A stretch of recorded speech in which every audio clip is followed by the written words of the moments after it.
રહી શકે. આ તારી માં ગમે તેવી હોય, એના વગર હું ખુશ નથી રહી શકતો બેટા. સાંભળ્યું?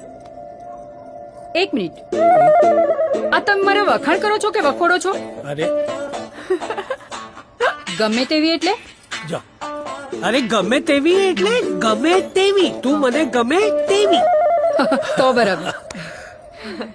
જો બેટા, આ નાના નાના ઝઘડાઓ, મહિના માટેના અબોલાઓ, ન બોલવાનું એકબીજા સાથે, રીસામણા મનામણા, અરે આજ તો લાઈફ છે બેટા. અરે આ રીતે માણસની જેમ જીવવાનું. આ મશીનોને છોડી દો. છોડી દે. સોબો, રોક્સી, પીટર, કીકો, આજ મારી દુનિયા છે મામા. શું છે, આ લોકો દિલ તોડતા નથી. હા? અરે એ લોકોમાં દિલ હોય તો તોડે ને. એકવાર તારા મશીનમાં દિલ નાખીને જો, પછી જો કેવા દિલ તોડે છે. અરે ભાણાભાઈ, એની જ તો મજા છે, દિલનું તૂટવું.